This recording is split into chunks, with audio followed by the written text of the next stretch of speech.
En juin 1997, à la suite d'une intervention chirurgicale, Serge François perd l'usage d'une jambe. Il est condamné à vivre dans de terribles souffrances. J'avais une douleur qui partait toujours du bas du dos, descendait dans toute ma jambe. Je ne pouvais rien faire, absolument. Aucun travaux, rien. J'étais bien que allongé. Pendant 5 ans, il va ainsi rester reclus chez lui. Seules des doses de morphine parviennent à calmer ses douleurs. Durant ces années, c'était très très dur. Quand on se voit anéanti, qu'on a été dynamique toute une vie, et là tout s'écroule d'un jour à l'autre, là on se pose des questions. J'avoue que j'ai passé des périodes très très difficiles, au point qu'il m'est passé même des mauvaises idées dans la tête. Mais Serge François ne se résigne pas.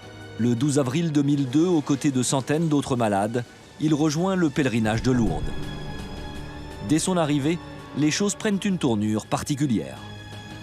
Il y avait des malades partout. J'en avais une petite malade qui était à mes côtés, là.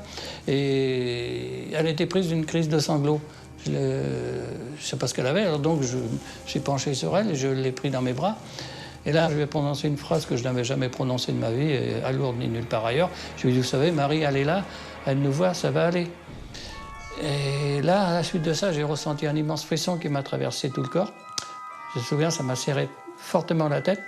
Ça me faisait même mal à la tête. Un frisson inexplicable, une douleur fulgurante. Serge François pense avoir attrapé froid et regagne immédiatement son hôtel. Mais une fois dans sa chambre, il a une étrange et irrépressible envie de retourner au sanctuaire. Et dans le couloir... À un certain moment, j'ai eu d'étranges sensations, comme une présence à côté de moi. J'avais l'impression d'être suivi. Et je me souviens m'être retourné à 2 reprises comme ça. Il n'y avait personne. Il poursuit péniblement son chemin jusqu'à la grotte du sanctuaire.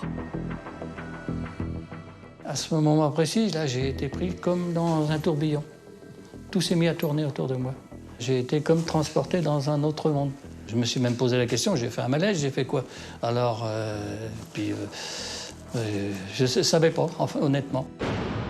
Et une fois arrivé aux fontaines miraculeuses, j'ai pris une tabelle d'eau, j'en ai bu, je m'en suis passé sur le visage. Là, j'ai été pris d'une douleur fulgurante dans toute ma jambe gauche, une douleur qui m'a fait perdre l'équilibre, j'ai été comme projeté au sol.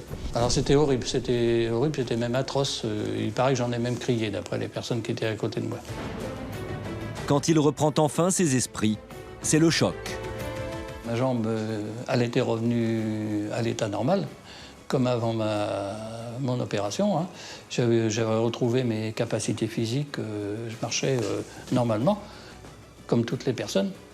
Qu'a-t-il bien pu se produire ce jour-là à Lourdes? Comment expliquer cette incroyable guérison? Quoi qu'il en soit, de retour chez lui, Serge François abandonne sur le champ sa canne et reprend une vie normale parmi les siens. Aussi incroyable que cela puisse paraître, ses douleurs ont disparu. Pour fêter l'événement, il réalise l'un de ses rêves, le pèlerinage de Saint-Jacques-de-Compostelle, 1600 km à pied en 56 jours. Un authentique miracle, une affaire sur laquelle l'Église se penchera pendant près de 10 ans. 10 ans d'expertise médicale réalisée par 30 médecins différents. Et le 1er décembre 2008, Serge François devenait le 68e miraculé de Lourdes. Pourquoi moi, je me suis toujours posé, je me le pose encore. La réponse, je ne pense pas que je l'aurai un jour.